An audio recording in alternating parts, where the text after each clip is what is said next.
கர்த்தருக்குள் பிரியமானவர்களே, உங்கள் யாவரையும் நான் இயேசு கிறிஸ்துவின் நாமத்தில் வாழ்த்துகிறேன். அப்போஸ்தலனாகிய பவுல் சொல்லுகிறார், கர்த்தருக்குள் எப்பொழுதும் சந்தோஷமாயிருங்கள். மறுபடியும் சொல்லுகிறேன், எப்பொழுதும் சந்தோஷமாயிருங்க.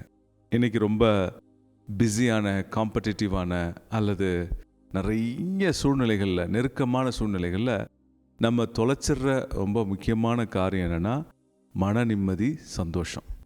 ஸோ மன நிம்மதி சந்தோஷத்தையும் இழந்துட்டு பல நேரத்தில் ஸ்ட்ரெஸ்ஸில் அல்லது பிரச்சனையில், வேலை பலுவில் அல்லது போராட்டத்தில் நம்ம வாழ்க்கையை நடத்திட்டுருக்கோம். நீங்கள் பவுல் சொன்னதை மறந்துடாதீங்க, கர்த்தருக்குள் எப்பொழுதும் சந்தோஷமாக இருங்கள். இது எப்படி நம்ம உண்மையாலுமே லைஃப்பில் ப்ராக்டிஸ் பண்ணுறது? உண்மையாலுமே சந்தோஷமாக இருக்க முடியுமா? பிரச்சனைகள் மத்தியில் சந்தோஷமாக இருக்க முடியுமா அப்படின்னு நீங்கள் கேள்வி கேட்டிங்கன்னா, அதுக்கு கண்டிப்பான பதில் என்னென்னா, பிரச்சனைகள் மத்தியிலும் எல்லா சூழ்நிலையிலும் சந்தோஷமாக இருக்க முடியும். அதுக்கு நீங்கள் என்ன செய்யணும்னா, காலையிலே ஆண்டவரை தேடும்படிக்கு உங்கள் இருதயத்தை கொஞ்சம் டியூன் பண்ணுங்கள். காலைல எழுந்தோடனே செல்ஃபோனுக்குள்ளே போயிட்டு காலைல எழுந்தோடனே அப்படியே அவசரமாக பரபரப்புலேயே உங்கள் லைஃப்பை வைக்காதீங்க. காலையில் எழுந்த உடனே தேவனோடு கூட உங்களை கனெக்ட் பண்ணுங்கள்.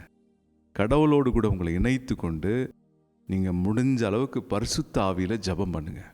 ஆண்டவரோடு கூட இணைஞ்சிக்கிட்டு பரிசுத்த ஆவியில் ஜெபம் பண்ணும்போது அவருடைய சமாதானம் உங்களை நிரப்பும். அப்போ உங்கள்கிட்ட யாராவது அவங்களுடைய நெகட்டிவ் எனர்ஜியை கொடுத்து உங்கள் சமாதானத்தை வெளியே எடுத்தாங்கன்னா, நீங்கள் ஈஸியாக அசைய முடியாமல் அவருடைய சந்தோஷத்தில் உங்களால் தக்க வைத்து வாழ முடியும். அன்பானவர்களே, போராட்டங்கள் வரும், உங்களை சுற்றி அட்டாக்ஸ் வரும், பிரச்சனைகள் வரும். ஆனால் உங்களுக்குள்ளே இருப்பது கர்த்தர் என்பதை நீங்கள் காலையிலே உறுதிப்படுத்தினபடினால சந்தோஷம் உங்களுக்குள்ளே இருக்கும், சமாதானம் இருக்கும். நீங்கள் எதை கண்டு அஞ்ச மாட்டீங்க. ஏன்னா பவுல் எப்பொழுதும் சந்தோஷமாக இருங்கள் என்ற இந்த வசனத்தை எங்கே தெரியுமா சொன்னார்? அவர் சிறைச்சாலையில் இருக்கும்போது சொன்னார்.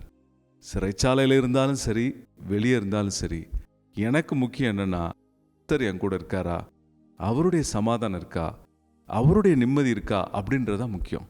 அதை நீங்கள் முதல்ல உறுதிப்படுத்துங்க. அதை காலையிலே ஆண்டவரோடு கூட இணைந்து இதை பெற்றுக்கொள்ளுங்க. கர்த்தரோடு இருக்கிறவன், அவரோடு இணைந்திருக்கிறவன், அவரோடு கூட ஒரே ஆவியாக இருக்கிறான்.